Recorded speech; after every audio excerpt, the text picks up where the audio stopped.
অবিশ্বাস ও অনিশ্চয়তাকে মাথায় নিয়েই ইরান এবং আমেরিকার প্রতিনিধি দল আজ মুখোমুখি বৈঠকে বসছে। গত 19 তারিখ প্রথম আমেরিকা এবং ইরানের দ্বিপাক্ষিক বৈঠকে বসবার কথা ছিল জেনেভাতে।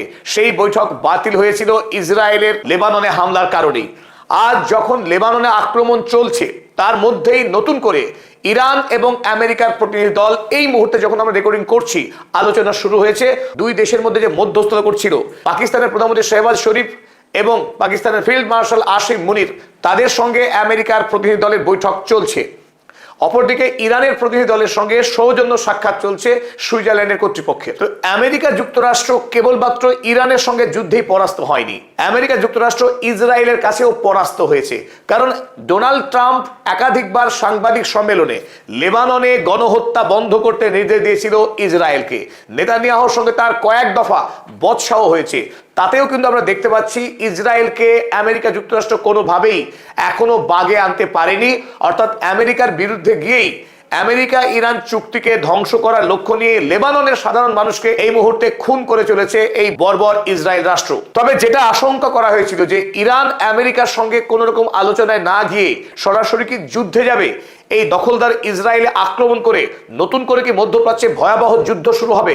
তবে সেই যুদ্ধ এখনই শুরু না হলে ইরান শেষবারের মতো আমেরিকা যুক্তরাষ্ট্রকে কূটনৈতিকভাবে চাপ প্রয়োগ করার চেষ্টা করার লক্ষ্য নিয়েই এই বৈঠকে উপস্থিত হয়েছে। এই বৈঠকে যে তাৎপর্যপূর্ণ ঘটনা আমরা দেখতে পাচ্ছি, ইরানের পক্ষে এই বৈঠকে যোগদান করছেন পার্লামেন্টের স্পিকার মোহাম্মদ বাকের গালিবাফ এবং ইরানের বিদেশমন্ত্রী সৈয়দ আব্বাস আরাগচি। তার সঙ্গে রয়েছে ইরানের সুপ্রিম ন্যাশনাল সিকিউরিটি কাউন্সিলের ডেপুটি হেড বাকেরি খানি এবং ইরানের সেন্ট্রাল ব্যাংকের গভর্নর হেমাতি রয়েছেন। এবং আরো উল্লেখযোগ্য, ইরানের সর্বোচ্চ ধর্মীয় নেতা আয়াতুল্লাহ মুস্তফা খামেনির নিজস্ব একজন প্রতিনিধি, তিনিও এই বৈঠকে অংশগ্রহণ করছেন। ওদিকে যথারীতি আমেরিকার পক্ষে উপস্থিত হয়েছেন আমেরিকার ভাইস প্রেসিডেন্ট জেডি ভ্যান্স এবং দুই চাঙ্গুমাঙ্গুর জড়ি স্টিভ উইটকফ এবং ডোনাল্ড ট্রাম্পের জামাই জারেড কুশনার, যাদেরকে ইরান বা বাকি বিশ্ব মনে করে জায়নিস্ট ডিপ্লোম্যাট। তার সঙ্গেই আমেরিকার পক্ষ থেকে এক ঝাঁক টেকনিক্যাল এক্সপার্ট টিম সুইজারল্যান্ডের এই বৈঠকে অংশগ্রহণ করেছে। আর এই বৈঠকের মধ্যস্থতা করছে পাকিস্তান এবং কাতার রাষ্ট্র। তাই পাকিস্তানের প্রধানমন্ত্রী শেহবাজ শরীফ এবং আসিফ মুনির গিয়েছেন, অপরপক্ষে কাতারের প্রধানমন্ত্রী জসিম আল থানি তিনিও উপস্থিত আছেন। বুর্জেনস্টক শহরের লেক ভিউ হোটেলে এই বৈঠক শুরু হয়েছে। তবে উল্লেখযোগ্য বিষয় আপনারা দেখছেন এই ছবিতে, ইরানের পার্লামেন্টের স্পিকার মোহাম্মদ বাকের গালিবাফ তিনি ইরান থেকে প্লেন নিয়ে সোজা সুইজারল্যান্ডের জুরিক এয়ারপোর্টে চলে গেলেন নিজে প্লেন চালিয়ে। যে ছবি আপনারা দেখছেন, কাল যখন বিমান তিনি চালাচ্ছিলেন সেই অবস্থায় বিমানে বসে এই ছবি নেওয়া হয়েছে। যিনি অনেক বছর আগেই প্লেন চালানো ছেড়ে দিয়েছেন সেই মানুষটাই নিজেই প্লেন চালিয়ে যাচ্ছেন। একেই বলে ইরান, একেই বলে সাহসিকতা, একেই বলে বীরত্ব।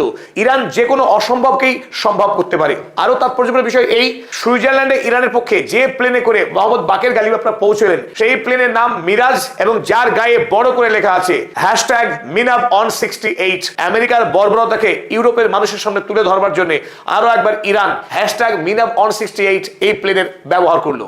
এই মুহূর্তে গোটা পৃথিবী ভারাক্রান্ত লেবাননকে নিয়ে। ইসরায়েল তার শেষ মরণ কামড় বসাচ্ছে লেবাননের উপরে। আমেরিকা এবং ইরান মৌ স্বাক্ষর করবার পর থেকেই ইসরায়েল লেবাননের জনগণের উপরে মারাত্মকভাবে সন্ত্রাসী হামলা চালিয়ে যাচ্ছে এবং 18 জুনের পর থেকে আজ 21 জুন এই 3 দিনের মধ্যে 100রও অধিক লেবানিজ মানুষকে খুন করেছে এই বর্বর ক্রিমিনাল বেঞ্জামিন নেতানিয়াহু এবং বেন গিররা। আপনারা এই মুহূর্তে যে ছবি দেখছেন, আজকের সকাল বেলায় ইসরায়েলি হামলায় 17 জনেরও অধিক লেবানিজ মানুষ খুন হয়েছে। আর সেই রক্তের উপরে দাঁড়িয়েই আজ ইরান আমেরিকার প্রতিনিধি দল মুখোমুখি বৈঠক করছে। তারপর দেখছেন একটা বড় অ্যাপার্টমেন্ট, বড় একটি বাড়ি, সেই বাড়ির উপরে আকাশ থেকে বোমা বর্ষণ করে গোটা বাড়িটাকে ধূলিসাৎ করে দেওয়া হয়েছে, ধ্বংসস্তূপে বদলে দেওয়া হয়েছে। যে কথা ডোনাল্ড ট্রাম্প বললেন কদিন আগে যে হিজবুল্লাহকে খুন করার নাম করে বড় বড় বাড়িকে যেভাবে গুড়িয়ে দিচ্ছে ইসরায়েল, তাকে কোনোভাবেই মেনে নেওয়া যায় না। অথচ ডোনাল্ড ট্রাম্পের কথাতে যে বেঞ্জামিন নেতানিয়াহু পাত্তা দিচ্ছেন না সেটা স্পষ্টই বোঝা যাচ্ছে, কারণ তার কোনো হুমকিতেই কাজ হচ্ছে না। স্বাভাবিকভাবে ইরান ইসরায়েলি এই গণহত্যাকে যে মেনে নেবে না, তার জন্য ইরান অত্যন্ত কড়া পদক্ষেপ নিতে শুরু করেছে। কারণ আমেরিকার সঙ্গে এই বৈঠকের প্রধান এজেন্ডাই হতে যাচ্ছে যে আমেরিকা ইসরায়েলকে আদৌ থামাতে পারবে কিনা। যদি না থামাতে পারে ইরান এই চুক্তি মানতে বাধ্য নয়। আমেরিকার সঙ্গে যে চুক্তি ইরানের হয়েছে যুদ্ধ বন্ধের শর্তে, সেই শর্ত ইরান পালন করবে না, অর্থাৎ সরাসরি প্রত্যাঘাতে ইরান যেতে প্রস্তুত, সে কথায় আজ ইরানের পক্ষে আমেরিকার কূটনীতিকদেরকে জানিয়ে দেওয়া হবে। এবং এর পাশাপাশি লেবাননের পাশাপাশি আরো যেটা ভয়ঙ্কর, ইসরায়েল 2023 সাল থেকে গণহত্যা চালিয়ে একটা সমৃদ্ধ গাজা নগরীকে অনেক আগেই ধ্বংস করে দিয়েছে। সেই গাজা ভূমির মানুষ যখন টেন্টে বাস করছে, তাদের জল নেই, বিদ্যুৎ নেই, এমনকি খাবার বা ঔষধ পৌঁছানোর সমস্ত রাস্তা ব্লক করে রেখেছে এই মানবতার শত্রুরা। তারপরেও সেই নিরীহ মানুষ যখন খোলা আকাশের নিচে কোনো ক্রমে বেঁচে আছে, তাদের উপরে আবারও মারাত্মকভাবে বোমাবর্ষণ শুরু করেছে এই হত্যাকারী। এবং গত 24 ঘন্টায় গাজা ভূমিতে 9 জন মানুষকে খুন করেছে এবং 41 জন মানুষ মারাত্মকভাবে জখম হয়েছে। গত এক সপ্তাহ ধরেই গাজা ভূমির উপরে আক্রমণ অনেক গুণ বাড়িয়ে দিয়েছে ইসরায়েল। একটি প্রশ্ন এখানে জাগে, গোটা ইউরোপ মহাদেশ এবং আমেরিকা এতদিন ধরে যখন জায়নবাদী রাষ্ট্র হামাসের কথা বলে যুদ্ধ শুরু করেছিল গাজাতে, সেই হামাসের গল্প অনেক আগেই অতীত হয়েছে। কারণ বর্তমানে গাজা ভূমিতে কোনো দাঁড়িয়ে থাকা খাড়া বাড়ি পর্যন্ত নেই, না হাসপাতাল, বিশ্ববিদ্যালয়, কলেজ, স্কুল, কিচ্ছু নেই। তার ওপরেও এতদিন পরে ধারাবাহিক বোমাবর্ষণ চলে যাচ্ছে ইসরায়েল। ওদিকে ওয়েস্ট ব্যাংকের যে 2-1টা বাড়িঘর ছিল ফিলিস্তিনিদের, তার সিংহভাগ ইতিমধ্যেই দখল করে নিয়েছে ইসরায়েল। তারপরেও পশ্চিমী দুনিয়ার সরকারেরা এখনো কোনো কড়া স্যাংশন দেয়নি ইসরায়েলের উপরে। এখন প্রশ্ন, কবে এই ইসরায়েল রাষ্ট্রের উপরে স্যাংশন দেওয়া হবে, কবে ইসরায়েল রাষ্ট্রের বিরুদ্ধে যুদ্ধ ঘোষণা করা হবে? কারণ গোটা পৃথিবী এভাবে নির্বিকার থাকতে পারে না। লেবানন এবং গাজার মানুষকে যেভাবে খুন হতে হচ্ছে আজকের এই সভ্যতায় দাঁড়িয়ে, কোনোভাবেই তাকে মেনে নেওয়া যায় না। অতএব ইরানের পক্ষে স্পষ্টই জানানো হয়েছে আজকের এই বৈঠকে লেবাননের যুদ্ধ থামানোই হবে প্রধান agenda. The Zionist regime continues to violate its commitment in Lebanon. জায়নবাদীরা ধারাবাহিকভাবে তাদের প্রতিশ্রুতি ভঙ্গ করেছে লেবাননে।